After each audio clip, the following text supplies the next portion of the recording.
अभिवादन स्वीकार कीजिए ब्रजेश मिश्रा का और आप देखना शुरू कर चुके हैं द डिबेट। बहनों भाइयों, संभल की हिंसा के बाद अब वहां तनावपूर्ण शांति का माहौल है। स्थिति पर पुलिस प्रशासन ने काबू पा लिया है और पहले दिन हुई हिंसा के बाद स्थिति अब सामान्य की तरफ बढ़ रही है। संभल अब नॉर्मलसी की तरफ लौट गया है, लेकिन संभल के सीने पर जो जख्म लगा है उसके घाव बहुत गहरे हैं और बहुत लंबे समय तक वो भुलाए नहीं भूलेंगे। 21 से ज़्यादा दंगाइयों की गिरफ्तारी हो चुकी है और इस मामले में मजिस्ट्रेटी जांच के आदेश हुए हैं, लेकिन उसमें राजनीति भी उतनी ज़्यादा तेज हो गई है। अपोजिशन की तरफ से राहुल गांधी ने ऐलान किया है कि वो संभल जाएंगे और अखिलेश यादव ने भी कहा है कि डेलीगेशन लौटने के बाद उनका वो भी संभल के लिए जाएंगे। संभल को लेकर अब कानूनी लड़ाई भी लड़ने की तैयारी है। सुप्रीम कोर्ट में पत्र भेजा गया है और हाई कोर्ट जाने की तैयारी चल रही है। इन सब के बीच संभल का संदेश क्या गया है, आज चर्चा हम इस विषय की करने वाले हैं। बहनों भाइयों, संभल में जो कुछ भी हुआ बहुत दुर्भाग्यपूर्ण घटना थी। संभल के जो हालात रहे और संभल के सीने पे जो जख्म लगा, जिसका जिक्र मैं डिबेट के प्रारंभिक उद्बोधन में भी कर रहा था, बहनों भाइयों ये सदियों नहीं भूलेगा। दंगे के जो जख्म होते हैं ना, वो लोग भूलते नहीं हैं और पीढ़ियों तक उस दंगे की चोट समाज में रहती है। एक भी दंगा, बहनों भाइयों, मैं अपने तकरीबन 25 साल के पत्रकारिता के कैरियर में आपसे ये बात कह सकता हूँ कि कहीं भी दंगा होता है, दुनिया भूल जाए, प्रदेश में लोग भूल जाएं, याद ना हो, लेकिन दंगे जहाँ होते हैं उसके जख्म कभी भुलाए नहीं भूलते। दंगा जो होता है वो सामाजिक ताने बाने को छिन्न भिन्न कर देता है। जो कल तक मिलकर रहते थे वो एक दूसरे के लिए दुश्मन हो जाते हैं या एक दूसरे के लिए शंकाएं उत्पन्न हो जाती हैं। दंगा बहुत ही, और दंगे का जो आफ्टर इफेक्ट है, 5-6 घंटे 7 घंटे जो दंगे चले, उसका जो आफ्टर इफेक्ट है वो बहुत लंबे समय तक रहता है। कई बार तो कई पीढ़ियां गुजर जाती हैं उन जख्मों को भुलाने में। तो संभल भी इस दंगे को भूल नहीं पाएगा, जो कुछ भी संभल में हुआ है। जिन्होंने भी ये दंगा किया, उपद्रवी, बलवाई, पुलिस की फायरिंग, जो कुछ भी घटनाएं हुई, ये भूले नहीं भूलेंगे। लेकिन इस सांप्रदायिकता की आग में संभल में ये झुलसा कैसे, इसके बारे में चिंता करनी चाहिए और इसकी जांच भी होनी चाहिए कि वो क्या पॉइंट था जिससे कि ये दंगा ट्रिगर हुआ और वो कौन लोग थे जिन्होंने उत्तर प्रदेश को में इतना बड़ा दंगा कराया। 4 लोग के तो ऑफिशियली मारे जाने की सूचना है, एक और मृत्यु बताई गई थी, चलिए हम 4 मान लेते हैं।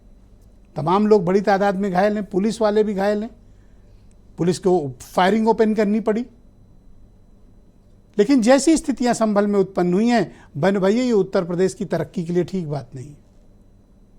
तब जब हम $1 ट्रिलियन इकोनॉमी बनने की बात कर रहे हों, तब जब हम इंडस्ट्रियल रिवोल्यूशन से लेकर तमाम बड़े बड़े क्लेम कर रहे हों, उनके बीच इस तरह का दंगा होना ये उचित बात नहीं है।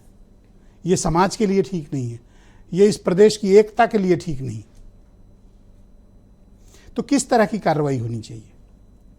बहनों भाइयों, मैं एक तो अपील करना चाहता हूं आम लोगों से भी, संभल के लोगों से भी और बाहर के लोगों से भी, कि सबको सब्र करना चाहिए, प्रॉपर इन्वेस्टिगेशन का वेट करना चाहिए और पॉलिटिकल पार्टियों को भी इस मसले पर दूरी बनाए रखनी चाहिए। जिसको एतराज़ है उसको निश्चित तौर पर हाई कोर्ट जाना चाहिए, सुप्रीम कोर्ट जाएं और इस पूरे मामले में संभल का जो भी प्रकरण है इस पर अदालती फैसले का इंतज़ार करना चाहिए। तब तक किसी को भी इस सिचुएशन को टेंस करने या इसको एस्केलेट करने की आवश्यकता नहीं है। और पॉलिटिकल पार्टीज को कोई भी हो, रूलिंग पार्टी हो, उसके एसोसिएट्स हो या अपोजिशन हो, सबको इस मामले से दूर रहने की ज़रूरत है। अब हम 90 के दशक या 80 के दशक वाला हिंदुस्तान नहीं है बहन भाइयों। अब तकनीक बदल चुकी है, चीज़ों को फैलने में, स्प्रेड होने में, उस तनाव और उसके आफ्टर इफेक्ट में मिनट्स लगते हैं, सेकंड्स लगते हैं चीज़ों को वायरल होने में। अब स्थिति 1 सेकंड के भीतर पूरे प्रदेश भर में फैल जाती है। अब ज़्यादा जिम्मेदारी का वक्त है। तो इसलिए इस घटना के बाद जैसे हालात हैं, सबको बहुत गंभीरता के साथ, संवेदनशीलता के साथ और इसकी उच्च स्तरीय प्रॉपर क्रिमिनल इन्वेस्टिगेशन की तरह इसकी जांच भी होनी चाहिए कि इस घटना के कारक कौन लोग हैं, किया किसने, रिस्पॉन्सिबल कौन है, उन्हें दंडित भी किया जाना चाहिए। वो कोई भी हो सकता है। तो बहनों भाइयों, आज हम संभल के इस विषय पर बहुत गंभीर परिचर्चा करने जा रहे हैं। मैं चाहता हूं कि आ जाए कुछ बयान आप सुन लें, उसके बाद हम इस डिबेट को आगे बढ़ाएंगे। शासन स्तर से एक जांच के आदेश दिए गए हैं, निष्पक्ष जांच होगी, जो भी दोषी होगा उसके खिलाफ कड़ी कार्रवाई। सर्वे के समय पर भारतीय जनता पार्टी के नारे लगाते हुए भारतीय जनता पार्टी के समर्थक सर्वे के समय गए थे, कम से कम उनके नाम तो जारी हों। दोषी वही लोग भी हैं, क्योंकि सर्वे की टीम के साथ भारतीय जनता पार्टी के लोग कैसे जा सकते हैं। संभल के अंदर जिस तरीके से प्रशासन ने जानबूझकर, ये हिंदू मुस्लिम दंगा नहीं है, ये प्रशासन और मुसलमानों के बीच का झगड़ा है जिसमें 5 लोगों की जान गई। ये हिंदू मुसलमान का दंगा बिल्कुल नहीं है, ये दंगा है सिर्फ और सिर्फ उत्तर प्रदेश की सरकार द्वारा प्रायोजित दंगा, उत्तर प्रदेश की सरकार के द्वारा प्रायोजित हिंसा। बहनों भाइयों, आज इस परिचर्चा को आगे बढ़ाएंगे। समीर सिंह उत्तर प्रदेश में भारतीय जनता पार्टी के प्रवक्ता हैं, प्रियंका गुप्ता यूपी में कांग्रेस कमेटी की प्रवक्ता हैं, SM अशरफ बहुत जाने माने स्कॉलर हैं, सुनील साजन समाजवादी पार्टी के प्रवक्ता हैं और भीष्म देवल जी सीनियर जर्नलिस्ट हैं। मुझे मुरादाबाद से ज्वाइन कर रहे हैं, बिल्कुल पड़ोस का मामला है और ये बेटर डिफाइन करेंगे कि बताएंगे कि एक्चुअली संभल में हुई इस घटना का कारण कौन है। और हिंदू पक्षकारों की तरफ से पवन जैन जी मेरे साथ मौजूद हैं और वीरेंद्र जी हमारे स्टेट हेड। आप सभी का स्वागत और धन्यवाद। समीर सिंह जी, आप रूलिंग पार्टी को रिप्रेजेंट कर रहे हैं, मुझे बताइए कि इस घटना को हो गए तकरीबन 48 घंटे से ज़्यादा का वक्त, बल्कि इनफैक्ट 72 घंटे का वक्त बीत गया है, अब तक क्या कार्रवाई हुई? नहीं, देखिए ब्रजेश जी, संभल की घटना हम सबके लिए निश्चित रूप से चिंताजनक है और कहीं भी कोई घटना, दुर्घटना या फसाद होता है तो निश्चित रूप से उससे हम सब चिंतित होते हैं। सबकी बात मैं कर रहा हूँ, किसी एक की बात नहीं कर रहा हूँ। देखिए 2017 में हमारी भारतीय जनता पार्टी की सरकार बनी, योगी जी मुख्यमंत्री बने और हमने कहा था कि हम उत्तर प्रदेश के अंदर उत्तर प्रदेश को अपराध मुक्त प्रदेश बनाएंगे और माननीय मुख्यमंत्री योगी जी ने प्रयास करके इस उत्तर प्रदेश को अपराध मुक्त प्रदेश बनाया। हाँ, ये जरूर मैं स्वीकार करता हूँ कि कहीं चूँकि 17 से पहले जो प्रशासनिक मशीनरी का दुरुपयोग होता था, जो पुलिस का दुरुपयोग होता था, जो पार्टियां सत्ता में थी, कहीं ना कहीं वो तुष्टीकरण की राजनीति करती थी। उसके नाते उनको वो प्रोत्साहित करती थी और प्रोत्साहित के नाते कहीं ना कहीं ऐसी परिस्थिति उत्तर प्रदेश में बनी थी कि दंगे होते थे। लेकिन 17 के बाद उत्तर प्रदेश में दंगे नहीं हुए। मैं इस नाते कह रहा हूँ, आप दंगा का रूप दे सकते हैं, मैं दंगा इस नाते नहीं कह रहा हूँ कि विपक्ष के नेता परिभाषा करते हैं। अभी संजय सिंह जी कह रहे थे कि हिंदू और मुसलमान में झगड़ा नहीं हुआ, हिंदू नहीं मर। अब उनको लग रहा है कि हिंदू मुसलमानों में झगड़ा होता, लोग मरते, फसाद होता तो उनकी राजनीति चमकती। अखिलेश जी को भी लगता है कि वो नहीं हुआ। ये कहीं न कहीं कुछ उपद्रवियों के द्वारा जो न्यायालय का निर्णय था, उस न्यायालय के निर्णय पर प्रशासन कार्रवाई कर रही थी और कुछ उपद्रवी उसको तोड़ने के लिए, उसको खराब करने के लिए, शांति और अमन चैन खराब करने के लिए पथराव किए, हिंसा किए। उसका जवाब पुलिस ने दिया और तत्काल कार्रवाई करते हुए पुलिस ने उसको कोई हाई नियंत्रण प्रोफाइल में। इन्वेस्टिगेशन अब तक 72 घंटे के बाद भी सरकार ने अनाउंस नहीं किया, कोई जांच क्यों नहीं कर रहा? देखिए ब्रजेश जी, जांच स्थानीय प्रशासन, कमिश्नर, DIG, IG कर रहे हैं, वहां कैंप कर रहे हैं।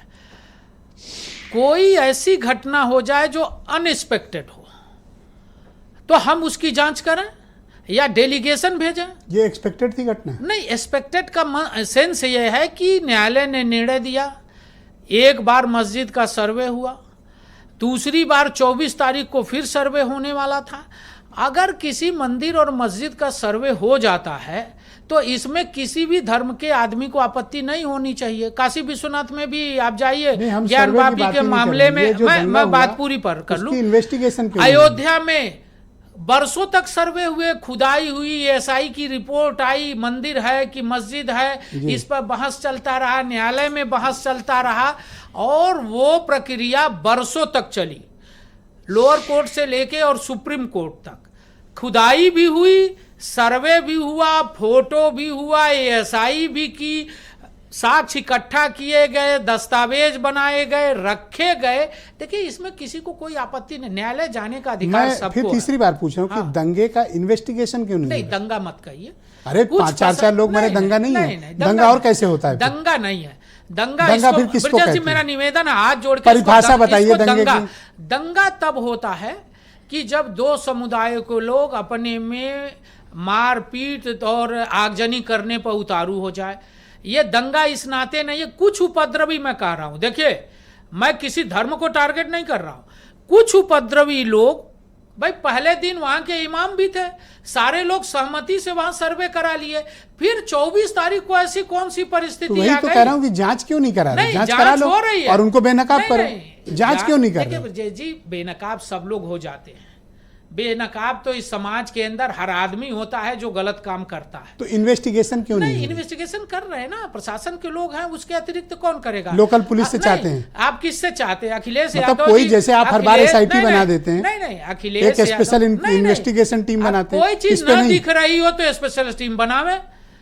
अगर अखिलेश यादव जी को जांच सौंप दें, अजय राय जी को सौंप दें और संजय सिंह को सौंप दें कि आप जाइए संभल नहीं, में और आपके जांच पास क्या रिपोर्ट बना के दीजिए। अधिकारियों की कमी है जो आप नहीं, अपोजिशन से जांच नहीं, कराना चाहते हैं? नहीं, इनकी अनावश्यक बातों पर मैं क्यों उलझूं? देखिए मेरा इतना साफ मत है, जी, जो भी दंगा फसाद करने का प्रयास करेगा, मैं फसाद की बात कर रहा हूं, दंगा करने की बात नहीं कर रहा हूं, प्रयास करेगा, उसके साथ हम कड़ाई थैंक यू से समीर निपटेंगे। सिंह जी। मैं किसी भी समाज का थैंक यू, आदमी। बहुत धन्यवाद। मैं सुनील मैं साजन सिर्फ जी एक को आदमी आमंत्रित की करता बात हूं। नहीं करता, धन्यवाद, बहुत किसी शुक्रिया। भी समाज Thank की you. बात करता, उत्तर प्रदेश Thank के you. अमन चैन को तोड़ेगा तो उसके साथ धन्यवाद। सख्ती से कार्रवाई होगी। ओके, सुनील साजन मेरे साथ मौजूद है। सुनील जी, संभल की घटना के बाद, जैसा मैंने प्रारंभिक उद्बोधन में भी कहा, सबको एक बहुत जिम्मेदारी की जरूरत है क्योंकि हमारा समाज बहुत संवेदनशील है। इस पर राजनीतिक दिलचस्पी आपकी पार्टी को क्यों है? एक प्रॉपर इन्वेस्टिगेशन हो जाने दीजिए, सच सामने आ जाएगा। नहीं आए तब जांच हो, तब आप उस पर कुछ सार्वजनिक बयान दे सकते हैं। अभी तो हमें पीस की बात करनी चाहिए और तनाव कम हो, इसके प्रयास करने चाहिए। देखिए ब्रजेश जी, ये आप सच कह रहे हैं कि सभ्य समाज में अपने देश की जो संस्कृति सभ्यता रही है, जहाँ भाईचारा ही मूल मंत्र रहा हो, वहाँ दंगा होना अपने आप में एक बड़ा कलंक है। समाजवादी पार्टी इसलिए बात कर रही है कि सरकार द्वारा प्रायोजित दंगा है ये, और सरकार का कराया हुआ दंगा है। ये बात इसलिए कह रहे हैं कि आप जांच से क्यों भाग रहे हैं? ठीक है, वो सर्वे हुआ था, अभी बीजेपी के सम्मानित प्रवक्ता खुद स्वीकार कर रहे हैं कि पहले दिन सर्वे में सब लोगों ने सहयोग किया, दूसरे दिन फिर ऑर्डर हो गया और सर्वे के लिए कुछ नारे लगाते हुए लोग, क्या वो सर्वे वाले वैज्ञानिक थे क्या? और अगर वैज्ञानिक नहीं थे तो उनकी सूची जारी हो, उनके चेहरे सामने हैं, असली दंगाई वो हैं। और देखिए, समाजवादी पार्टी कभी भी दंगे के पक्ष में नहीं रही है, और ना तो हमारे नेता पर दंगे के मुकदमे हैं। कुछ उत्तर प्रदेश में राजनीतिक ऐसे भी व्यक्ति हैं जिन्होंने दंगे कराए हैं, दंगे कराने के मामले में जेल गए हैं, अपमानित हुए हैं, दंगा कराने के आरोप हैं।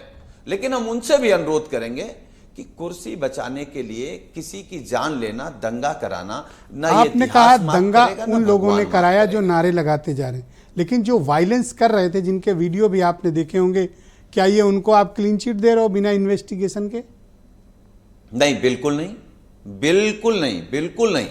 हम तो ब्रजेश जी आपके कार्यक्रम में इस बात को स्वीकार कर रहे हैं और मांग कर रहे हैं सरकार से, मानी सर्वोच्च न्यायालय से। सरकार से तो उम्मीद नहीं है, जब सरकार की ही मंशा हो तो सरकार से हम क्या उम्मीद करें।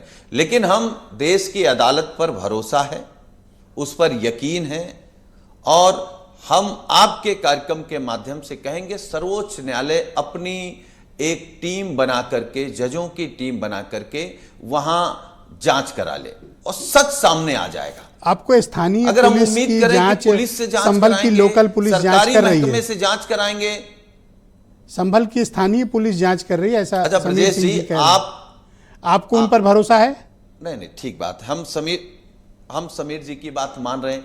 हमारा आरोप यही है कि सरकार के इशारे पर पुलिस ने जो तांडव किया, पुलिस से क्या जांच करा लें?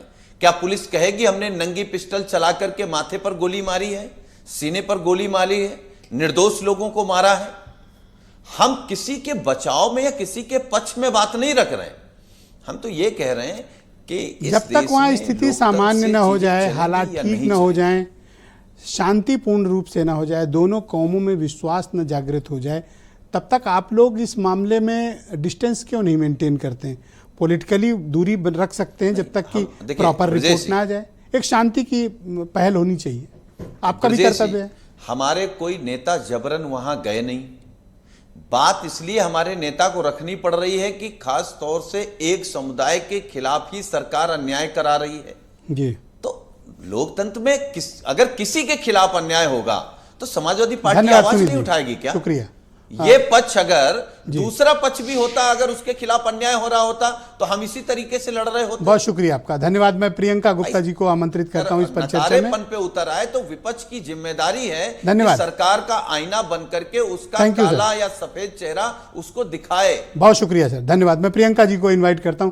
प्रियंका जी, जब हालात इतने तनावपूर्ण हैं, किसी तरह शांति हुई है, वहाँ पे स्थिति को काबू किया गया है, दंगाइयों की गिरफ्तारी भी शुरू हो गई, तो ऐसी क्या हड़बड़ाहट है कांग्रेस पार्टी और उसके बड़े नेताओं को कि आप संभल जाना चाहते हैं?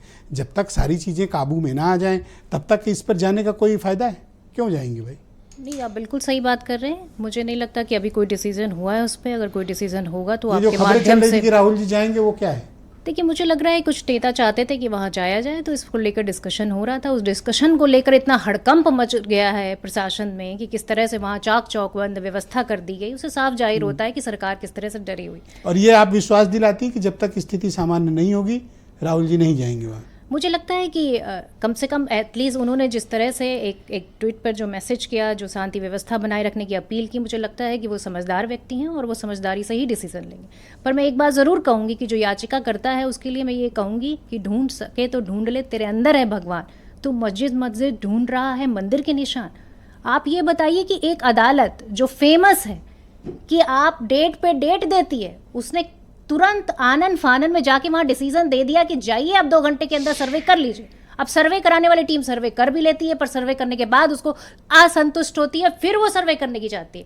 और जब सर्वे करने के लिए दोबारा जाती है तो उसके साथ में कुछ जो ऐसे उपद्रवी है, जिनको कहना चाहिए, जो नारेबाजी करते हुए वहाँ पर जाते हैं, और उसके बाद ये स्थिति उत्पन्न होती है। उसके बाद डीएम की प्रेजेंस में, डीएम एसडीएम जो भी वहाँ पे अधिकारी था, उनकी प्रेजेंस में गोलियां चलती मैं हैं। एक बात जानना चाहता हूँ कि अगर स्थानीय कोर्ट से कोई प्रॉब्लम थी और वहाँ के आदेश से संतुष्ट नहीं थे तो हाईकोर्ट में तत्काल चले जाना चाहिए, इमीडिएट पिटीशन मूव करनी चाहिए थी। अरे तो टाइम या कहाँ दिया? अपर कोर्ट आप जो ये भी कोई बताइए जो ना, भी रात करते में इन्होंने बोला और सुबह इन्होंने जाके वहाँ पे अरे 6 मंडे बजे को अभी सर्वे जो कर मंडे दिया। बीत गया, चले जाना चाहिए था। मैं समझती हूँ कि किस तरह से पहले हम डिस्कस कर लेते हैं, सोल्यूशन तो निकलेगा ही। देखिए, सोल्यूशन हर चीज़ का होता है और सोल्यूशन निकलेगा। जिस तरह से सरकार आज डरी हुई और सहमी हुई अपने आप को महसूस कर रही है, जिस तरह से उन्होंने पुलिस व्यवस्था वहाँ पे चौकस की हुई है, उससे साफ जाहिर होता है कि मुझे सरकार थोड़ी डरी हुई लीगल है। नॉलेज कम है, लेकिन मुझे लगता है कि सीनियर डिवीजन के जज ने अगर कोई ऑर्डर किया था, आप इमीडिएट एडीजे के यहाँ जा सकते थे, फाइल कर सकते थे। मेरा नंबर है। हाँ, मैं आप ये लीगल मामला, आप वकील भी हैं, पूछेंगे। Go ahead madam. लेकिन मैं इतना ज़रूर कहूँगी कि जिस तरह से वहाँ पर हत्याएं हुई, जिस तरह से वहाँ उपद्रव हुआ, ये साफ साफ दिखता है कि कौन हिंसा भड़काना चाहता था, कौन वहाँ पर हिंसा कर रहा था, कौन वहाँ पर गोली चला रहा था। और ये भारतीय जनता पार्टी के नेताओं के वक्तव्य हैं जिन्होंने उन्होंने कहा है कि गोली मारो।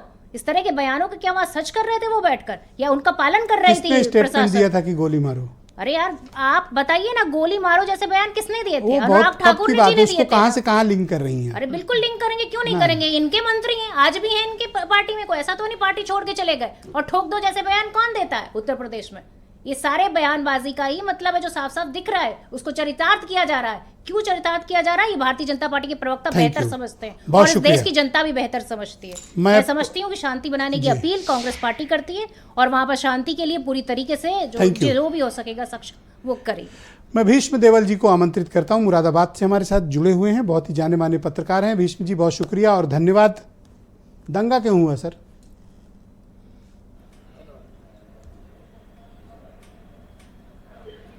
जी ब्रजेश जी, दंगा क्यों हुआ सर? अब दंगा क्यों हुआ इसकी पड़ताल में सरकार लगी है, राजनीतिक पार्टियां लगी हैं, सत्तारूढ़ विपक्ष सब लगे हैं। लेकिन दंगा क्यों हुआ से ज्यादा तो मैं ये कहना चाहूंगा कि दंगा गलत हुआ। दंगा गलत हुआ। और लोग राजनीति कर रहे हैं, कर सकते हैं इस पर, लेकिन संभल ने बहुत दर्द झेले हैं, बहुत दंगे झेले हैं और उस दंगों से संभल अब उभर रहा था और तरक्की की रोशनी इस शहर को अब दिखनी शुरू हुई थी। और इस हालात में फिर से एक ये स्पोर्ट जो लगा है, इसके बाद जाहिर तौर पर शहर की तरक्की प्रभावित होगी, तो ये बेहद दुखद है।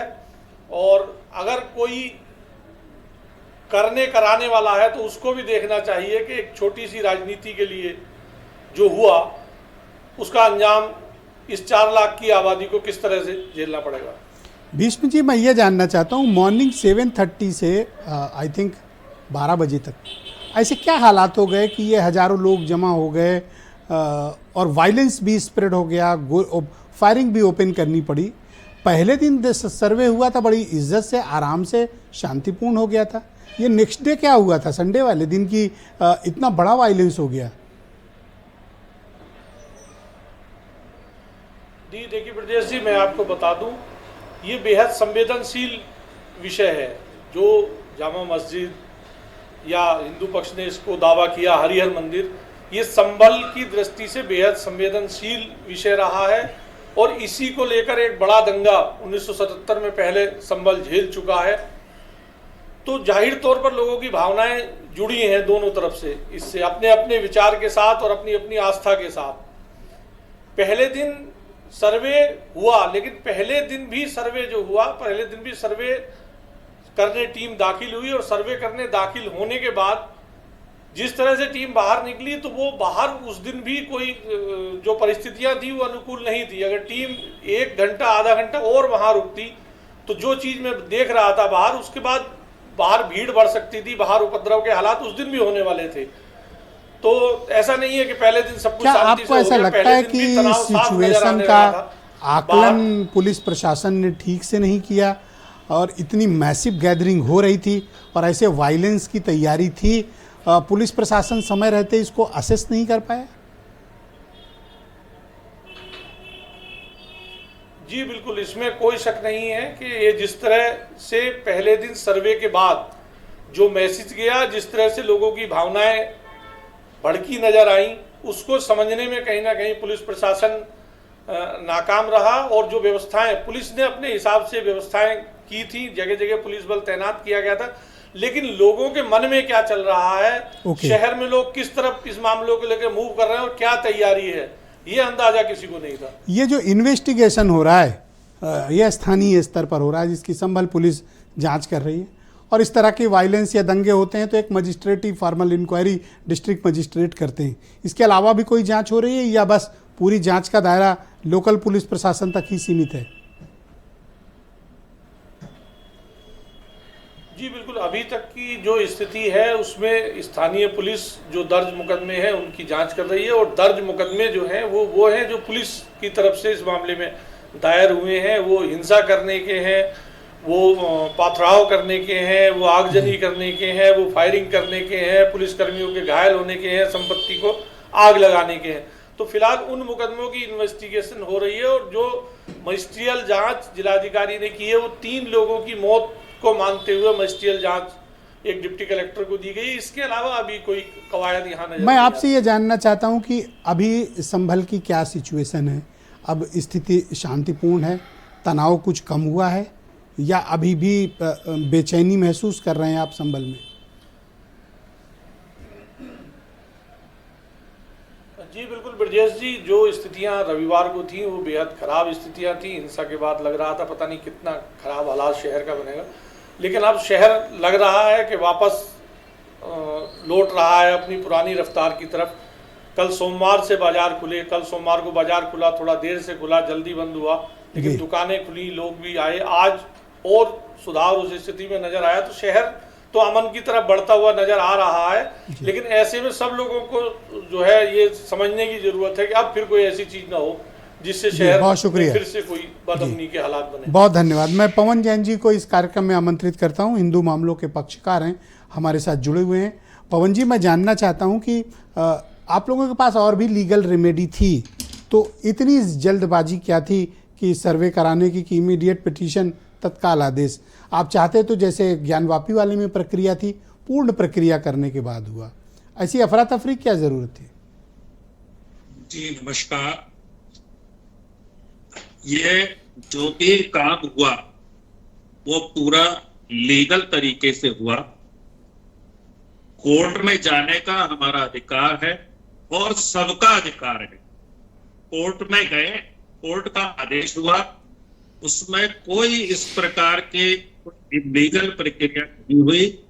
कोर्ट का आदेश वहां पर जाकर के मौलवी साहब को दिया गया, उन्होंने उसको सर्वे कराने की प्रक्रिया शुरू हो गई। इसी का जो जी पवन जी सुन पा रहे हैं आप मुझे? जी आपका वीडियो नहीं आ रहा सर। जी कंटिन्यू बोलें, आप बोलें प्लीज। 24 तारीख उसके लिए अगली तारीख तय हुई कि जो काम बाकी रह गया है वो होगा। मैं इस सब जिस प्रकार से संभल के प्रशासन ने इसको हैंडल किया है, मैं बधाई देता हूं। उन्होंने एक दिन में ही उसको कंट्रोल कर लिया। सोमवार के दिन जो है वो मार्केट वहां पर खुल गया। और अब प्रश्न ये है कि ये हरिहर मंदिर है, इसके ऊपर ये आज पहली बात नहीं है। 1880 में ACL कार्लेस ने ये पहली बार इसका इंस्पेक्शन किया था। ASI का सर्वे हुआ था, उसमें ये पाया कि मंदिर के बाहर के खंबे पुराने हिंदू मंदिर के हैं। वहां का जब प्लास्टर हटा तो वहां अंदर लाल पत्थर का जिस प्रकार के मंदिर के पिलर होते हैं वहां पर वो दिखाई दिए जी। और ये कोई आज पहली बात नहीं है। प्रत्येक हर वर्ष जल चढ़ाने के लिए शिवरात्रि पर हिंदू वहां जाने का प्रयास करते हैं, लेकिन संभल प्रशासन सुरक्षा की दृष्टि से सांप्रदायिकता बनी। जैन साहब एक विषय और है जो रविवार से चर्चा में है और उसका आपसे मैं जवाब भी चाहता हूं। ये जो संडे के दिन, जैन साहब आप मुझे सुन रहे हैं? जी हाँ। एक ये प्रश्न है कि संडे के दिन जो सर्वे हो रहा था 24 को, उस दिन सर्वे करने का आदेश जिलाधिकारी ने दिया था या फिर कोर्ट से सिविल सीनियर जज के यहाँ से लिया गया था? ये तो कोर्ट का आदेश सर्वे का था। 19 तारीख को जो काम हुआ, जो बाकी काम रह गया वो पूरी योजना से हुआ, इसलिए सुबह 7:30 बजे रखा गया था कि जिससे 11-12 बजे तक समाप्त हो जाए और नमाज के समय पर ये सब चीजें नहीं। संडे के दिन सर्वे करने का आदेश, संडे के दिन सर्वे करने का आदेश जिलाधिकारी संभल का था या फिर कोर्ट से संडे के दिन की परमिशन थी? ये कोर्ट, ये म्यूचुअल अंडरस्टैंडिंग थी। म्यूचुअल अंडरस्टैंडिंग थी, इसीलिए वहां पर पूर्व योजना से ही मौलवी साहब, उलेमा साहब जो भी वहां रहते होंगे उनसे बातचीत होती है। इसका आपको आइडिया है कि वो कोर्ट ने ऑर्डर किया था या डीएम ने? कुछ आइडिया है आपको? कोर्ट का ऑर्डर है संडे के दिन का? नहीं, वो तो म्यूचुअल अंडरस्टैंडिंग बताई ना। वो तो किसी भी दिन कर सकते हैं, जब कोई हमारे आपस में ये तय हो जाए कि भाई हम संडे में आएंगे तो संडे में कर ले। ऑलराइट जैन साहब, शुक्रिया, हमारे साथ बने रहिएगा। मैं इस परिचर्चा में SM अशरफ साहब को आमंत्रित करता हूं। बहुत जाने माने स्कॉलर हैं, इस्लामिक स्कॉलर हैं। बहुत शुक्रिया आपका अशरफ साहब हमारे साथ जुड़ने के लिए। जी सर। मैं आपसे जानना चाहता हूं कि संभल की जो ताज़ा सूरत हाल है, अब हम लोग एक शांति की तरफ वहाँ संभल का समाज आगे बढ़ रहा है। अब आप किस तरह की इंक्वायरी एक्सपेक्ट करते हैं और ये जो दंगा हुआ इसके पीछे के मुख्य कारण आप क्या मानते हैं? देखिए, चूँकि इस पर बहुत ही डिटेल डिबेट आप एक दिन पहले भी कर चुके हैं और वो सारे पहलू मैं बता चुका हूँ, लेकिन चूँकि जैन साहब उस पर क्लियर नहीं है कि मतलब कि क्यों ऐसा हुआ था। बिल्कुल सही है, कोर्ट का ही आर्डर था, कोर्ट के आर्डर पे ही वो सर्वे हुआ है 19 तारीख को। उसके बाद लगा वो उन पक्षों को कि शायद उसमें जो मैंने आपसे लफ्ज़ इस्तेमाल किया था मेजरमेंट की बात, किसी को मेजरमेंट की वजह से उनको ज़रूरत थी फव्वारे को भी देखने की कितना है क्या है। ये बात भी सच है कि इन्फॉर्म किया है, प्री इन्फॉर्म किया, रात में इन्फॉर्म किया, सुबह हम करेंगे, लेकिन ये डीएम के आदेश पे हुआ। कोर्ट से कोई प्रायर परमिशन दोबारा सर्वे करने की नहीं हुई है, ये सिर्फ मैं बताना चाह रहा हूँ। लेकिन मेरा ये मुद्दा नहीं है। जब जस्टिस चंचूड़ साहब ये करके चले गए, अब तो हथियार दे दिया उन्होंने हाथ में, तो सवाल इसका नहीं है कि आप कह रहे, अभी आप सवाल पूछ रहे थे ना कि उन्होंने ऑर्डर कर दिया, आप क्यों नहीं ऊपर चले गए? ऊपर जाके क्या होना है? जब सुप्रीम कोर्ट कह रही कोई हर्ज नहीं, सर्वे हो जाना चाहिए, तो वो पक्षकार को भी अच्छी तरह मालूम था कि अगर सर्वे का ऑर्डर हो गया तो सर्वे होने दीजिए, कोर्ट में अपना जवाब 29 तारीख को हम देंगे। तो वो कोई मुद्दा नहीं है जो पूछना। अब सवाल आता है कि जो हुआ उसके बाद वो क्यों हुआ। लोकल एडमिनिस्ट्रेशन, मैंने उस दिन भी आपसे कहा था कि इसमें पूरी तरह से इन्वॉल्व, स्पेशली 2 अथॉरिटीज इसके अंदर, एक वो सीओ अनुज कुमार जी, दूसरे वहां की मौजूदा एसडीएम। जब अंदर फव्वारे को आप कह रहे हैं नहीं साहब पानी निकाल के इसका पूरा हम मेजरमेंट करेंगे, डीएम कह रहे थे लट्ठे से भी नाप सकते हैं कितनी गहराई है क्या, लेकिन उन्होंने कहा नहीं, बेहतर होगा कि पानी निकाल लीजिए। किसने कहा? ये कहा जो है एसडीएम ने कि पानी हटा दीजिए, तो फिर ज्यादा आसान हमको करना होगा। मैं मान सकता हूं, हो सकता है वो टेक्निकल को दृष्टि से ठीक रहा हो, लेकिन जब वो पानी बाहर सड़कों पे आने लगा तो लोगों को लगा कि शायद मस्जिद की खुदाई शुरू हो गई। एक माहौल बन गया। ये जो अनुज कुमार चौधरी साहब हैं, इनके बारे में मुझे अफसोस होता है कि अगर पब्लिक बाहर इकट्ठा हो गई थी तो आप उनको भरोसे में लेके कि साहब ये कोई खुदाई उदाई नहीं है, पानी बाहर निकल रहा है और आप लोग शांति से घर जाइए, नहीं करेंगे तो आपके खिलाफ हम एक्शन करेंगे। ये नौबती नहीं आई कि आप बल्कि सीधे सीधे ये कह रहे हैं कि साहब जो है ठीक है, सब दंगाई इनको मार दीजिए। और ये उनके स्टेटमेंट की इसलिए पुष्टि होती है कि आज उन्होंने एक स्टेटमेंट दिया है, पता नहीं आपकी नॉलेज से गुजरा है कि नहीं गुजरा। उन्होंने कहा क्या जाहिलों को प्रोटेस्ट करने की हम इजाजत देंगे? पुलिस में हम इसलिए भर्ती हुए हैं कि हमारी जान ले ले। अब आप बताइए, एक ऑफिसर जो वहां पे ऑफिसर इंचार्ज है, सीओ है, अगर वो इस तरह का एटीट्यूड आज भी रख रहा है तो क्या आप समझते हैं इन्वेस्टिगेशन फेयर होगी? वहां सवाल ही नहीं होता। तो आप क्या चाहते हैं? मैं चाहता हूं अभी तक मुझे सरकार का इन्वॉल्वमेंट, चूंकि मैं देख रहा हूं समीर साहब ने भी बहुत संभल के अपनी बात रखी है, प्रशासन एक अलग फैक्टर है, सरकार एक अलग फैक्टर है, और मैं उम्मीद रखूंगा सरकार में ये है, सर्वे वगैरह ठीक है, अब तो बहुत जगह होगा। आज अजमेर शरीफ में देखिए एक पिटीशन एक्सेप्ट हो गई, ये तो रास्ता खोल गए हमारे मुख्य न्यायाधीश, उनको आप लोग फूल माला चढ़ाइए, उनको वेलकम करिए, बुलाइए। मैं क्यों चढ़ाऊं जी, जिसको चढ़ाना बता रहा हूं, बड़ी बड़ा उनका नाम हो गया और कुछ ज्यादा नाम करके चले गए, मोहन भागवत जी से बढ़ के हो गए। भागवत जी ने तो कहा था हर मंदिर के नीचे तुम शिवलिंग ढूंढोगे, उन्होंने कहा बिल्कुल ढूंढा जा सकता है, वो तो मोहर लगा के चले गए हैं। अब ये रुकने वाली चीज नहीं है। अभी सरकार कैसे उसको रोकेगी, क्या करेगी, उस एक्ट में कुछ अमेंडमेंट करेगी या उसको पास ओवर करके जो है जो कोर्ट कर रही करती जाएगी। अब ये होता रहेगा, ये कोई नई बात नहीं है। आज अजमेर में हुआ, कल टीले वाली मस्जिद होगा, परसों कोई और दरगाह हो जाएगी, तो अब धीरे धीरे हमको उसका आदी बनना पड़ेगा। सवाल ये कि उसके बाद कुछ नहीं होना चाहिए, कोर्ट तय करेगी। जिसको ना भी कराना हो तो आप रास्ता बता दे रहे हो। रास्ता बता के उनको खूब मालूम है, देख रहे हैं विष्णु गुप्ता ने आज पिटीशन डाली, आज ही हो गया, अभी कल ही की तो बात है। आप हमसे करें, आप लोग इतना भोले बनते हैं, लगता कुछ आपको दुनिया मालूम ही नहीं है। रास्ता हम बताएंगे। अरे आपके लिए 2 चैंपियन बैठे हुए हैं, पता हो 2 चैंपियन आपके पास विष्णु जैन और हरिजन बैठे हुए हैं ना, आप काहे परेशान हो रहे हैं? स्वागत कीजिए, फूल माला उनको बुलाइए, जिस शहर में कहिए वहां खुदवा देंगे वो। जिस शहर में कहिए वहां वो कोर्ट से ऑर्डर लाएंगे, वो कहेंगे साहब ठीक है, इसके नीचे जो है तो लीगैलिटी देखेगी। तो लीगैलिटी तो है ही, मजिस्ट्रेट बैठा हुआ इस बात के लिए कि आप खाली बताइए तो मंदिर कहां है। सिर्फ आपको एक एप्लीकेशन देना, कोई 200 साल पुराना कागज दे दीजिए कि साहब ये जो है तोड़ के बनाया है। और ये तो बिल्कुल सही कह रहे हैं, जहां तक वहां का सवाल है आपके क्या नाम है संभल का, वो बिल्कुल ऑन रिकॉर्ड है कि साहब ठीक है बाबर ने उसको बनाया। तो मुद्दा ये हो रहा है क्या 700 साल पुराने गड़े मुर्दे उखाड़ोगे, सारी चीजें जितनी उस जमाने में हुई सब दोबारा बनाओगे, तो एक सरकार तो आपके कहने का मतलब ये निकाला कि वर्शिप एक्ट 1990 बिल्कुल जो बना वो सुप्रीम कोर्ट के आदेश से या तो वो अब निष्प्रभावी हो गया। एक कोर्ट उसमें लेते आए कि साहब आगे क्या चाहते हो, 1000, 1500, 2000 जो करना हो कर लो। एक कहीं खत्म करोगे कि नहीं खत्म करोगे इसको, क्या हर 3 महीने के बाद एक जगह आ गई? फिर इससे बड़ा मुश्किल होता है, मतलब सरकार की भी दिक्कत में आती। सरकार चाहे भाजपा को चाहे किसी की हो, प्रशासन अपना काम कर रहा है। अब अनुज कुमार चौधरी किस बैंड का ऑफिसर है वो तो वही जाने। ये बयान कोई आदमी देगा, ये कोई बयान देगा कि एक जाहिल जो प्रोटेस्ट कर रहा है उसके लिए क्या अपनी जान दे दें? थैंक यू सर, मैं डिबेट के दूसरे चरण में आपके बात एक चीज और पूरी कर दूं, और दंगाई 10 सेकंड दंगाई में भेद मत करे। जब संभल में होता तो उसको आप दंगाई कहते हो, और जब बहराइच में प्रोटेस्ट करते शोरूम वो भी दंगा था। क्या हुआ उसके खिलाफ? यहां तो गोली मार भी दंगा था, नहीं यहां तो आप मान दे रहे हो। वहां क्या हुआ सर?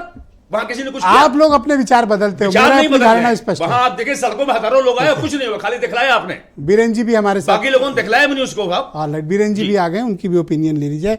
बीरेन जी मुझे आप बताइए कि संभल की हिंसा खत्म हुई, अब थोड़ा वहाँ शांति बहाली हो रही है, उस पर राजनीतिक दलों की ये भूमिका जो है उसको आप किस तरह से देखते हैं? और दूसरा, इसकी इन्वेस्टिगेशन में क्या चल रहा है? क्या लोकल लेवल पे ही इन्वेस्टिगेशन सरकार कराएगी, या फिर कोई उच्च स्तरीय जांच होगी, जुडिशियल इंक्वायरी होगी, या कोई हाई प्रोफाइल इन्वेस्टिगेशन, या फिर एसआईटी? देखिए, अभी तो वहाँ पर डीएम के स्तर से मजिस्ट्रेटी जांच शुरू हुई है। कई सारे लोगों के फोटो जारी किए गए हैं जो दंगा करने वालों में शामिल हैं। सरकार ने आज ये फिर बात दोहराई है कि जिन्होंने दंगा किया है उनकी संपत्तियां जब्त करेंगे। जांच जब इस तरह का मामला बड़ा हो तो स्वाभाविक है कि निष्पक्षता के साथ होनी चाहिए। उसके लिए कोई कमीशन बनाया जाना चाहिए, क्योंकि ये मामला दो समुदायों के बीच का है। कमीशन हाथरस में बना, कमीशन इलाहाबाद में बना, तो कमीशन संभल में भी बनना चाहिए। सबसे बड़ी बात यह है कि जो दंगा करने के बाद जो मातम का माहौल होता है वो संभल में इन दिनों है। प्रशासन देखिए, वो तो कोई आज है कल नहीं रहेगा, लेकिन प्रशासनिक व्यवस्था हमेशा रहती है और वो सरकार के हिसाब से काम करती है जी। वो काम चलता रहेगा। लेकिन जिनके घरों में मौत हो गई, जिनकी आने वाली पीढ़ियों को उनको भोगना है, जो बर्बाद हो गए, अब उसका हिसाब किताब करने वाला कोई नहीं है। अब तो उनके घर पर भी कोई जाता नहीं होगा कि कहीं वो भी चिन्हित ना हो जाए दंगाई में। तो ये स्थितियां जो बनती जा रही हैं, ये समाज में एक तरह से बंटवारा पैदा करती हैं, भेदभाव पैदा करती हैं और लोगों को इस बात पर सोचने पर मजबूर करती हैं कि क्या हमारा भी कोई रक्षक है कि हम अनाथ हो चुके हैं। समस्या इस बात की है कि किसी निर्दोष को ना मारा जाए, किसी निर्दोष को जेल ना भेजा जाए। इस पर हमेशा एक कल्याणकारी राज्य की जो अवधारणा है उस पर फोकस रहना चाहिए। लेकिन समस्या यह भी आ जाती है कि उपद्रवियों को रोकना कर्तव्य है सरकार का, कानून व्यवस्था को नियंत्रित करना सरकार का कर्तव्य है। अब इसमें निष्पक्षता कैसे बनाए रखनी है, यह भी उसी की जिम्मेदारी है। ब्रजेश जी, गोली मारा जाना कोई मामूली बात नहीं है। 4-4, 5-5 लोगों की मौत हो जाना, इतनी बड़ी घटना हो जाना, ये आज के आधुनिक युग में ये बहुत बड़ी बात है, क्योंकि तमाम नौजवान मरे हैं। किस तरह की उनकी हरकतें थी, क्या था, ये एक बड़ी इन्वेस्टिगेशन से चीजें साफ होंगी। लेकिन अब तो दंगाइयों की संपत्ति भी अब आगे नीलाम करने की बात आ रही है जी। वही हाल ना हो जाए कि एक घर में 4 लोग हैं, कोई एक अपराध करके आवे, सजा चारों को मिल जाए, तो यहां फिर वही स्थिति आ जाएगी। इस पर भी सरकार को बहुत सतर्कता से काम करना होगा, विचार करना होगा। कसूर जिसका है सजा उसको मिलनी चाहिए, बेकसूर लोग इसमें नाहक मुलजिम बनाए जाएं। ब्रजेश जी, हिंदू और मुसलमान इस देश की एक सच्चाई है। यह अस्तित्व क्या खत्म हो सकता है इस देश से? यह संभव नहीं है।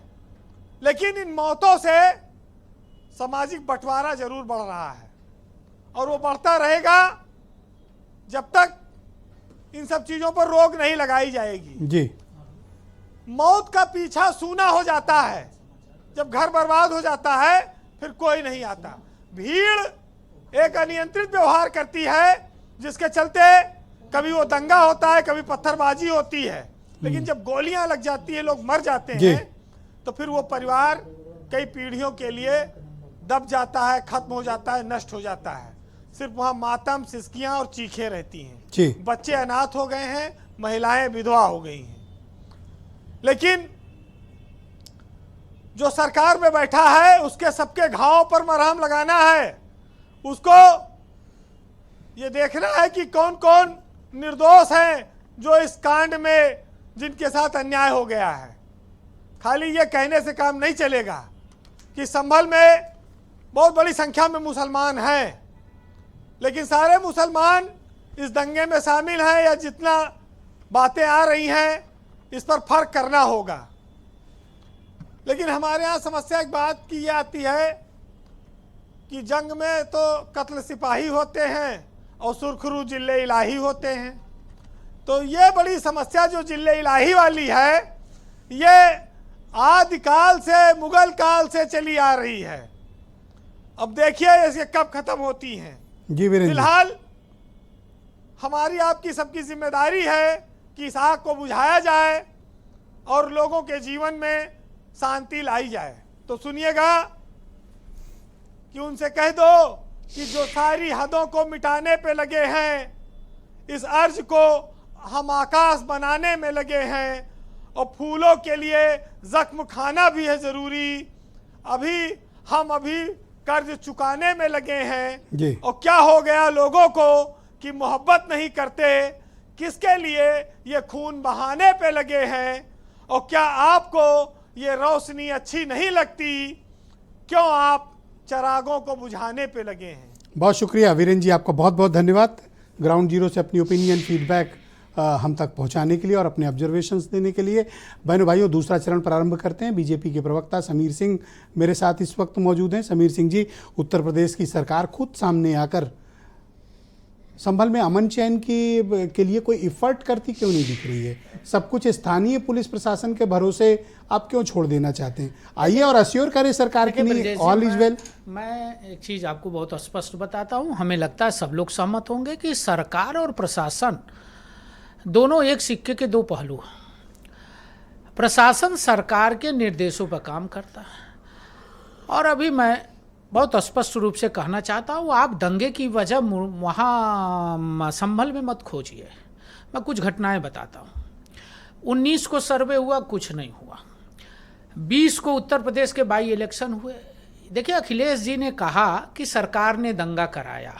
मैं बहुत स्पष्ट कहता हूँ कि ये दंगा अखिलेश जी ने कराया, सरकार ने नहीं कराया, अखिलेश जी ने कराया। क्यों कराया? मैं पूरे उत्तर प्रदेश को जानता हूँ। अभी हमारे पत्रकार साथी बैठे हैं, मुरादाबाद के हैं, मैं मुरादाबाद की गलियों को घूमा हूँ। संभल जिला, मुरादाबाद, रामपुर और बदायूं, इन तीनों के बीच का जिला है। और अभी कुदरकी में, मुरादाबाद का एक विधानसभा कुदरकी है जहाँ 60% मुसलमान हैं, वहाँ बाई इलेक्शन हुआ और उस चुनाव में बड़े बहुमत के साथ भारतीय जनता पार्टी का प्रत्याशी जीता और समाजवादी पार्टी की जमानत जब्त हो गई। क्यों? क्योंकि वहां मुसलमानों ने भारतीय जनता पार्टी को वोट दिया। जो ये रोज डराते थे कि बीजेपी वाला दंगा कराता है, बीजेपी वाला आपको काट लेगा, वो नफरत की दीवार कुदरकी ने तोड़ी। 60,000 से अधिक मुसलमानों ने भारतीय जनता पार्टी को वोट दिया और मेरी उत्तर प्रदेश के बाई इलेक्शन में सारी सीटों में सबसे बड़ी मार्जिन से हम कुदरकी जीते। आज तक कभी भाजपा नहीं जीतती थी। अखिलेश यादव की चूल हिल गई। चूल 20 तारीख को चुनाव के बाद उनकी हिल गई थी और परिणाम आने के बाद उनके सीने में धड़कन और बढ़ गई कि कुदरकी और उनके जिले मैनपुरी की जो करहल सीट थी, उन दोनों पर उनको डिफीट खाना पड़ा। जिस करहल को वो 70,000 से जीते का आरोप लगा रहे थे। नहीं तो आप कोई इसकी इन्वेस्टिगेशन क्यों नहीं कर रहे? नहीं, मैं कह रहा हूं करा लीजिए। अगर अखिलेश यादव कोई खिलाफ सबूत है, टेक एक्शन अगेंस्ट हिम। पूरा बात कर लूं ब्रजेश जी, थोड़ा समय दे दीजिए। 12 लोग बोलते हैं, हम अकेले बोलते हैं, तो थोड़ा तो हमारे ऊपर रहम कर दीजिए। मैनपुरी के अंदर करहल की मार्जिन घट के चली आई 70,000 से 14,000। यादव किसको वोट दिया? भारतीय जनता पार्टी के प्रत्याशी में। रामवीर सिंह को किसने वोट दिया कुदरकी में? मुस्लिम समाज ने। और खुल के मुसलमानों ने कहा कि हम भारतीय जनता पार्टी के साथ खड़े हैं, हम रामवीर के साथ खड़े हैं। ये अखिलेश यादव को पच नहीं पाया और अखिलेश यादव ने यह सोचा कि अगर दंगा नहीं होगा इस मामले में, तो जो खाई है, जिस खाई के आधार पर हम राजनीति कर रहे हैं, जिस आधार पर हम अपनी राजनीति आगे बढ़ा रहे हैं, जिस कारसेवकों पर गोली चलाने के बाद सीना ठोक के कहते थे कि हम कारसेवकों के ऊपर गोली चलाए हैं, स्वीकार करते थे, वो इस खाई को बढ़ाना चाहते हैं। हम इस खाई को खत्म करना चाहते हैं, आगे भी खत्म करेंगे। अखिलेश ने कराया। तो जांच क्यों नहीं करा रहे? जांच होगी। स्थानीय प्रशासन कमिश्नर वहां बैठे हुए हैं और जांच होगी। वहां की स्थितियां सामान्य हो जाए। हाई प्रोफाइल जांच कराओ। अगर एविडेंस हाई प्रोफाइल भी होगी, एक्शन लीजिए ना जी। हाई प्रोफाइल भी होगी। एक FIR 72 घंटे के बाद दंगे की अगर अखिलेश यादव ने कराया तो उनके खिलाफ FIR करिए। बिल्कुल, जो भी होगा। आप ऑफिशियली आरोप लगा रहे हैं तो सबूत दीजिए और FIR करिए। नहीं, एक चीज और बता दूं ब्रजेश जी, मैं 1 मिनट का समय आपसे लूंगा। अभी हमारे मित्र सुनील साजन जी कह रहे थे जो दंगा करा के जेल जाते थे। सुनील जी, आपको घटना पूरी बता देता हूं। 2007 में एक राजकुमार अग्रहरी अखबार बेचने वाला था, इसी तरह के फसादियों ने चाकू घोंप के रात में उसकी हत्या कर दी थी कि वो बहनों को बचा रहा था। मुजफ्फरनगर की घटना भी बहनों की छेड़खानी से हुआ था, उसमें योगी जी भी जेल गए थे और मैं भी गया था। सीना ठोक के कहता हूं 36 दिन जेल में था। और आपके एक चहेते सजातीय अधिकारी जो आईजी था, उसने फर्जी मुकदमे लगाए थे और 20-20 मुकदमे फर्जी लगाए थे। आपका चेहरा ये नहीं है कि आप किसी के ऊपर आरोप लगा सकिए। दूसरी बात, प्रियंका बहन जी कह रही थी दंगा और कांग्रेस जिसका चोली दामन का साथ है। अभी हमारे पत्रकार साथी कह रहे थे उस संभल में इसके पहले दंगा कांग्रेस की राज में हुआ था और 1 महीने कर्फ्यू लगा था। राम नरेश यादव जी इनके कांग्रेस के मुख्यमंत्री थे। मेरठ के अंदर दंगा हुआ था, कांग्रेस की सरकार थी। अगर देश और प्रदेश में दंगों के नाम पर कोई सरकार जानी जाती है सुनील जी, तो वो कांग्रेस और समाजवादी पार्टी जानी जाती है। हमें लगता है कि अखिलेश यादव को पश्चाताप करना चाहिए। इसलिए दंगा कराए हो, तो आप अपने खिलाफ एफआईआर क्यों नहीं करवाते हो, जांच क्यों नहीं मांग कर रहे हो? आपको इंसाफ नहीं चाहिए? मैंने तो माननीय योगी आदित्यनाथ जी का नाम भी नहीं लिया था, लेकिन चोर की दाढ़ी में तिनका, चोर की दाढ़ी में तो तिनका नहीं, बहादुरी है ये बहादुरी। ओन करता हूँ 36 दिन जेल में था। बोलिए। आप और आपके नेता एक दिन भी जेल में नहीं रहे। कराने वाले अरे एक दिन भी आपके नेता और आप जेल में नहीं रहे हो। आपके बीच 107-16 में भी नहीं रहे हो, कोई लड़ाई नहीं लड़े हो, सिर्फ दंगा कराते हो। 30 साल रहना पड़ेगा, सिर्फ दंगा कराते हो। उस दिन गए, धन्यवाद, वो दिन गए महाराज। बोलिए सुनील जी। मैं आपके बीच नहीं बोल रहा था। अरे वो मुंगेरी लाल के हसीन सपने देखिए, वो दिन गए। और मुझे लगता है कि करोड़ों लोग इस डिबेट को देख रहे होंगे। मैंने किसी का नाम नहीं लिया, लेकिन चोर की दाढ़ी में तिनका अपने आप लोग फड़फड़ाने लगे कि हम दंगे में गए हैं, हम दंगे में गए हैं। हम दंगे में नहीं जब गए, दंगे में गए हैं हम बचाने में गए। एक हाकर को सुन लीजिए, आराम से करते हैं, एक हाकर को बचाने में गए। समझिए महाराज, आपके चहेते अधिकारी ने आप भेजा देखो, था। पहले बोल लेते हो तो फिर आप दूसरों को डिस्टर्ब करते हो, फिर आगे से मैं सेकंड राउंड में बाद में बुलाऊंगा। आप जवाब आने दीजिए, टाइम देंगे। अगर टाइम बचा तो आरोप लगा रहे तो आप जवाब आने दीजिए, जवाब तो आने दीजिए। आप बोलने नहीं दे रहे, इसका मतलब किस मामले में हम जेल गए थे? बोलिए अरे ब्रजेश जी बोलिए।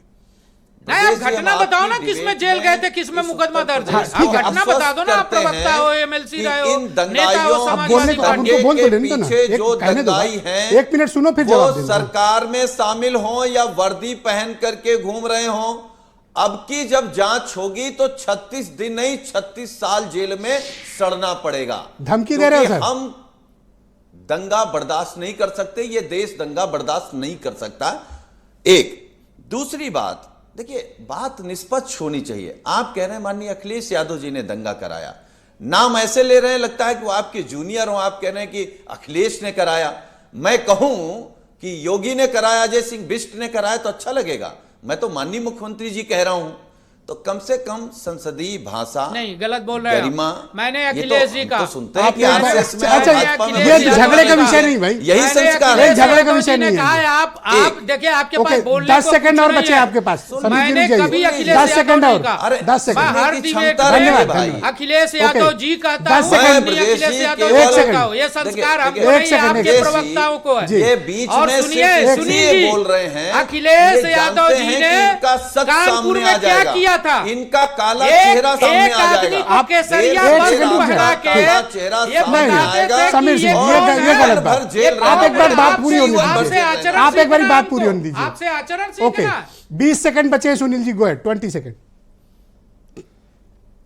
देखिए ब्रजेश जी, हम बड़े सम्मान के साथ कह रहे हैं, अब दुराचारियों को हम लोग आचरण नहीं सिखाएंगे, लेकिन फिर भी हम अपील करते हैं आपके कार्यक्रम के माध्यम से कि पूरे देश, पूरे प्रदेश में दुराचारी कौन है उत्तर प्रदेश जानता है। आपका प्रवचन नहीं सुनता है उत्तर प्रदेश। उम्मीद रखें कि माननीय न्यायालय जब न्याय करेगा तो आपको न्याय मिलेगा और दंगा कराने वाले आपके खिलाफ करेगा। चिंता मत करिए, बहुत बहुत शुक्रिया, बहुत धन्यवाद। खिलाफ। Yes madam, go ahead. इसकी इन्वेस्टिगेशन अगर प्रॉपर हो हमारा कांग्रेस न कर पाओगे भाई। धन्यवाद Sunil ji, don't make it personal. Thank you sir. Okay, इसकी किस तरह की इन्वेस्टिगेशन की आपकी पार्टी डिमांड करती? क्या जो जांच हो रही है आप संतुष्ट हैं उससे?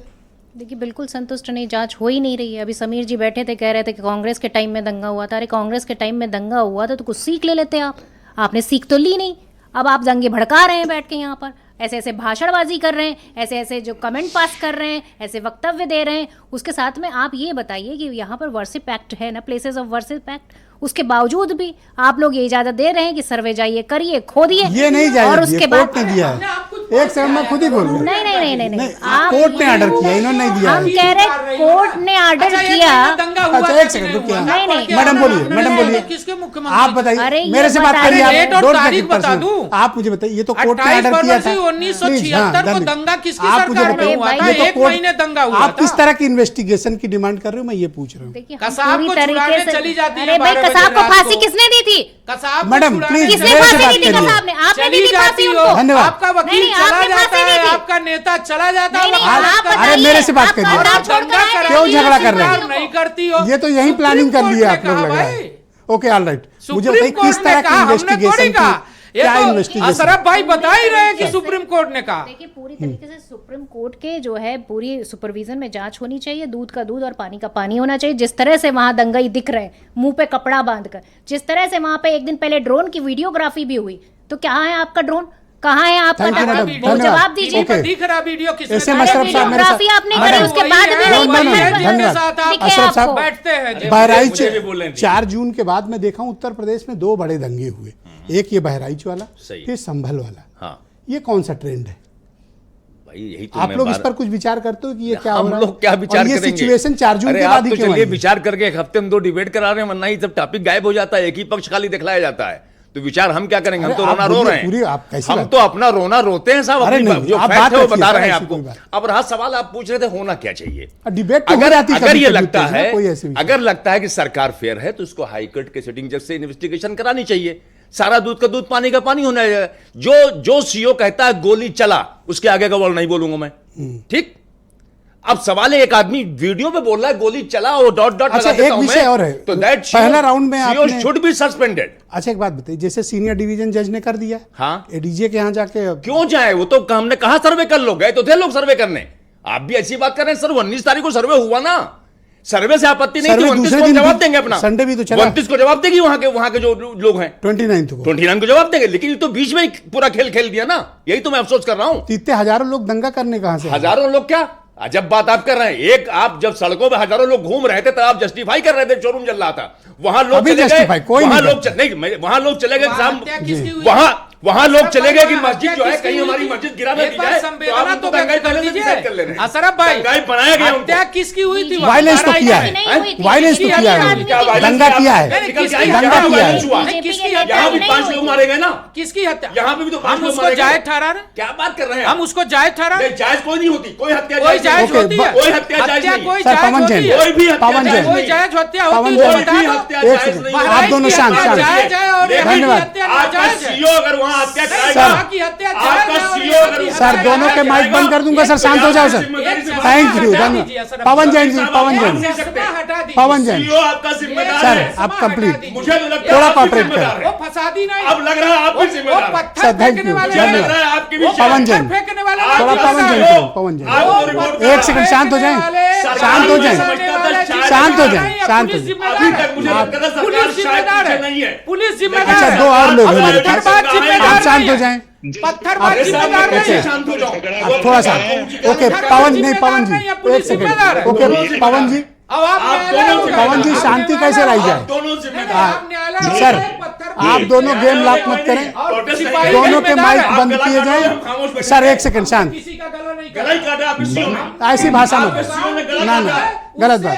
आपके सीओ ने गला काटा, कहा गोली चलाओ। आपने जो काम किया उससे आपके सीओ ने कहा, अच्छा शांत हो सकते हो आप, शांत हो, शांत, thank you. Okay Pawan ji, okay शांत, इनकी दोनों की आवाजें बंद कर दो ना, मैं बंद कर दूंगा। पवन जैन सर शांत, ओके पवन जैन जी, पवन जी धन्यवाद। पवन जी आप मुझे बताओ कि शांति बहाली का, सर एक सेकंड पवन जी बोलिए। जांच जो है, जो सर्वे होना था वो मस्जिद का होना था, जो कथित मस्जिद है, जो हरिहर मंदिर है, उसकी जांच होनी थी। इसमें नेताओं की एंट्री क्यों हुई, विधायक जी, सांसद जी की एंट्री क्यों हुई?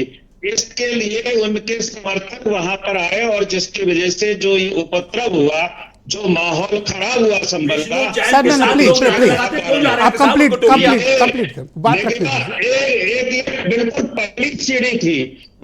सर, एक सेकंड हमने 500 वर्ष लड़ाई लड़ी, संघर्ष किया, लेकिन जाकर के जो है उसका जांचें हुई, नेशनल भी हुई। अब मुझे जैन साहब एक सवाल का जवाब आपसे चाहिए। अब आपका अब सर्वे पूरा हो गया है या अभी भी कुछ बाकी है? जितने लोग जैन साहब सर्वे पूरा हो गया है या अभी बाकी है? नीचे वाली कोर्ट थी, इससे ऊपर की सारी ओके जैन साहब एक सवाल ले लीजिए। जैन साहब एक तरफा मत बोलिए, सुन लीजिए, एक सवाल लीजिए। सवाल, क्या सर्वे पूरा हो गया है या अभी बाकी है? कोई जेन्युइन बात नहीं है। आप सर्वे पूरा हुआ है या नहीं हुआ है? कराइए राम मंदिर की जो है। धन्यवाद sir, thank you sir. Audio जा नहीं रहा लग रहा है उनका। ओके मैं भीष्म देवल जी को नहीं, जैन साहब मेरा एक सवाल है आपसे, सर्वे पूरा हो गया है या बाकी है? ये तो अब रिपोर्ट आने पर पता लगेगा। ये तो अभी रिपोर्ट हमारे पास नहीं है, पब्लिक डोमेन में नहीं है, ये प्रशासन के पास है। Okay all right. Bhishma ji मुझे आप बताइए सर, आप लोग तो लोकल में खबरों को भी देख रहे हैं, ये सर्वे प्रक्रिया कंप्लीट हो गई है या अभी आधी अधूरी है या इसमें कुछ बचा है अभी? जी बिल्कुल ब्रजेश जी, जो रविवार को जो सर्वे चल रहा था और सर्वे के बाद बवाल हुआ और विष्णु शंकर जैन जब बाहर निकल कर आए तो हम लोगों ने उनसे सवाल किया था कि क्या आपका सर्वे पूर्ण हो गया, तो उन्होंने कहा हाँ सर्वे की कार्रवाई हमारी पूर्ण हो गई, हमें जो देखना था हमने देख लिया और अब हम अपनी रिपोर्ट 29 तारीख को कोर्ट में दाखिल करेंगे। तो ऐसे में माना यही जा रहा है कि सर्वे पूरा हो गया है।